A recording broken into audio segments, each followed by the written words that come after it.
Sekitar 70% permukaan air di bumi ditutupi oleh air. Inilah sebabnya bumi dijuluki planet biru. Pernahkah kita bertanya dari mana air sebanyak itu berasal? Bagaimana sih air begitu melimpah di planet kita, sementara di planet lain hampir tidak ada?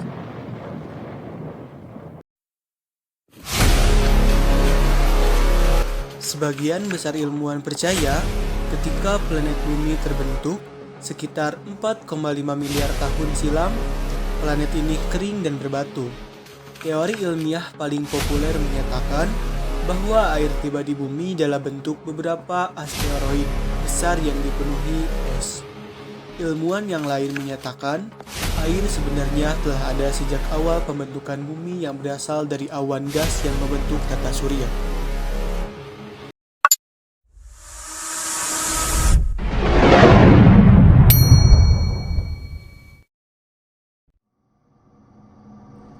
Al-Quran menyebut dengan 5 redaksi yang berbeda. Dia telah menurunkan dan pelakunya gua dengan kadar intensitas yang berbeda-beda. Air diturunkan di masa lalu. Cahaya di atas cahaya putih lewatkan prisma terurai seperti warna pelangi, merah, jingga, kuning, hijau, biru, nila, dan ungu. Dalam surat Al-Mu'minun ayat 18 yang berbunyi, A'udzu billahi minasyaitonir rajim. Bismillahirrahmanirrahim.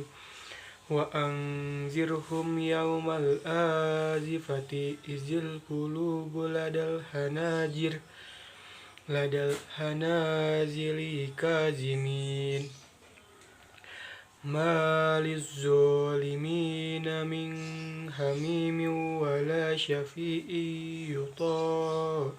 Sadaqallahul azim. Yang artinya, dan kami turunkan air dari langit menurut suatu ukuran, lalu kami jadikan air itu menetap di bumi, dan sesungguhnya kami benar-benar berkuasa menghilangkannya.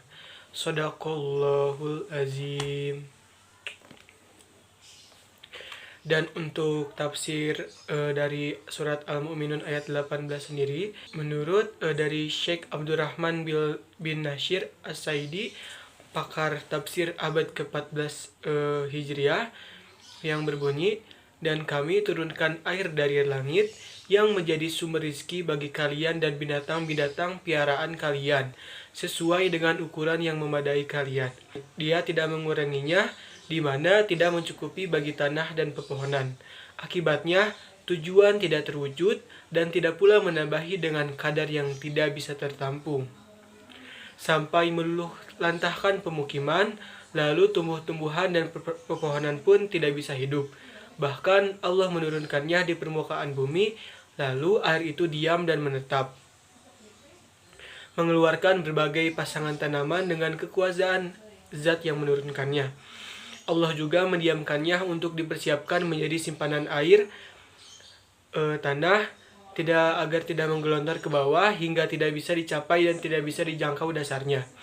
Dan sesungguhnya kami benar-benar berkuasa menghilangkannya, baik dengan cara kami tidak menurunkannya, atau menurunkannya kemudian langsung lenyap ke tempat yang tidak bisa dicapai, maupun tidak terwujud tujuan penurunannya.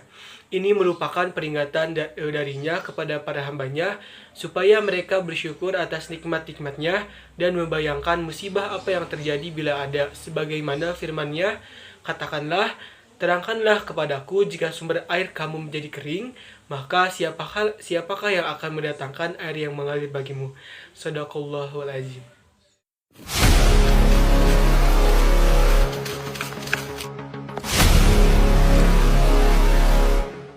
Menurut Ustadz Profesor Agus Purwanto, beliau menyebutkan pada laman YouTube-nya mengenai misteri air diturunkan ke bumi jutaan tahun lalu. Dalam Al-Quran terdapat Al-Quran tersebut menyebutkan kata-kata akal sebanyak 49 kali, tetapi tidak ada kata isim atau kata benda, tapi semua itu disebut kata kerja. Fiil dari 49 kata kerja terdapat satu fiil madhi dan 48 kata kerjanya fiil mudhore. Artinya, Dalam Islam adalah proses berpikirnya 48 fi'il mudhari dari 24 domir hantom, ta'kilun, 20 dengan domir humyakilun. Contohnya, pada bahasa Arab dimunculkan dalam Al-Quran dengan redaksi ta'kilun inna anzalnahu. Dapat kita simpulkan bahwa air diturunkan di masa lalu dan menyebabkan air pun turun ke bumi, sehingga airnya dapat mengisi ke bumi gitu, dan dibubuhi oleh kandungan air yang sangat banyak.